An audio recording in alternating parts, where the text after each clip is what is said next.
You know, I've heard and read a lot in social media of different pastors getting attacked on social media lately, and it's kind of disturbing. And one pastor that I saw was being criticized throughout the last couple years, Joel Osteen. I can rest assured that if anybody had ever met his dad or been to their church in their prime, would understand that I do believe Joel Osteen is a man of God. I do believe that, you know, maybe he's different in some areas. Maybe there's some areas that could use improvement. But what, and this is not to talk about him or anything. This is to talk about his dad and to make a point. His dad was a very powerful man in Houston. And when he was alive, people in Houston treated each other a lot better. There was a lot better movement of compassion and love and conviction. And now you just see there's been kind of a spirit in this city where a lot of the people here really just don't care about anybody. And that was completely antithetical to what leaders like John Osteen taught and preached about. And they had so much power and conviction, you know. They really challenged people to do better. And they were afraid to go to hell. They were afraid of the dynamics of going to hell. They were afraid of doing wrong. And, you know, of course, the time might be wrapping up. You know, it could be the very last days. And the Bible does say that in the last days, people's hearts will grow colder and colder. But I just wanted to make mention that I remember the times when you could have a conversation with somebody and they not be short with you or they not be disrespectful. I remember where you could have an issue and it could be resolved peacefully and nobody was offended. I remember people caring about homeless people, sick people. I remember those days. I experienced those days. And to see the way that people act now and to see some of the pettiness and the rudeness and the backstabbing and just the hatred, it's very, very, very grieving to the spirit. This city, I believe, this city's changed a lot for the better and for the worse.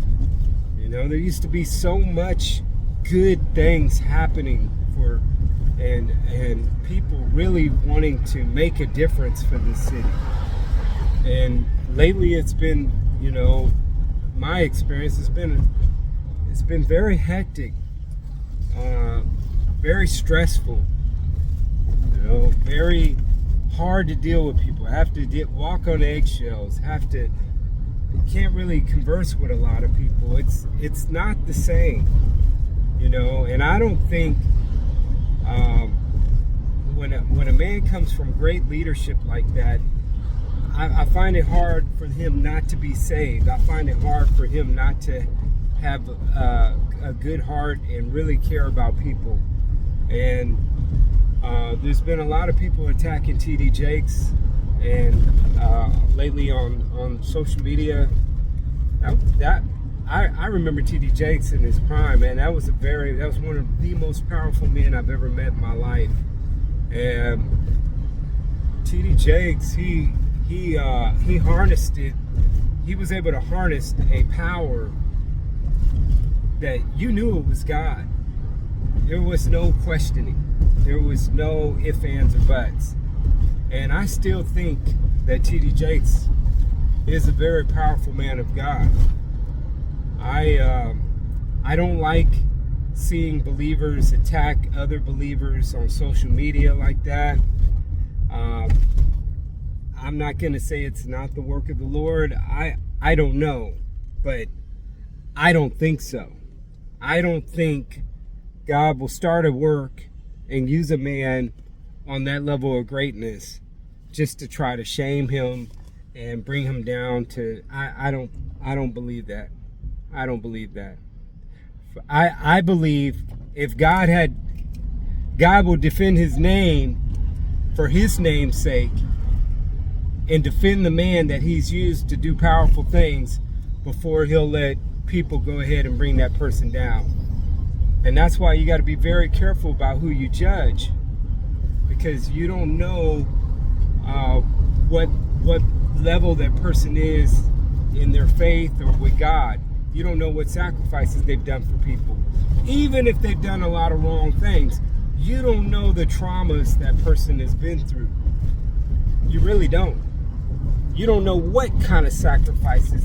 You don't know how many days they've starved, how many days they've been out on the street. You don't know how they've put their life in danger. You don't know what that person has really gone through to be able to be a vessel or be used by God. You have no idea the amount of pain and suffering and dying, continual dying that person may have gone through. They may have gone through many deaths, many deaths. And almost in a literal sense, to be used like that. So that's why I'm not quick to judge any leader like that unless I've seen it for myself, what they've done, and I know that their heart, I could really truly discern that they are really doing evil. I don't really speak on those things. I don't, because you just don't. That's why as a believer you could judge. The Bible says that believers could judge, but on the flip side of that is your judgment. When you really understand judgment and power, you're not quick to judge, because you could fool around and bring judgment on yourself. So that's why you can't fight brown belt as a believer and give black belt advice. If you haven't been in the ring with a black belt, you can't talk black belt, because there's different levels of pain and suffering that usually a black belt has gone through that a brown belt is good, but they haven't really been tested to that black belt level. So you got to be really careful in what you say when you release a judgment. If you're a yellow, purple, blue, brown belt and you're giving black belt judgments on people because you have a little bit of information, you put yourself in a real dangerous spot, because you don't know that there's a significant difference between being a black belt and a blue or brown belt. And it's usually by knowledge and experience. You can have a knowledge and be a brown belt, but experience makes you a black belt. You can know how to throw a punch. You can know how to throw a kick. You can know how to do a lot of different things. Work knives, nunchucks, Arnie sticks, whatever. But until you've actually used it in combat, you are still not able to give certain judgments until you understand the accuracy of power and judgment. And it's too many people quick to judge. And usually judgments and attacks on leaders, and I don't even know T.D. Jakes. I met him one time, maybe twice. I don't even know him. I don't know Joel Osteen. I've met him once. So I wouldn't want to throw out information and slander somebody, because usually it's the flesh and jealousy and resentment.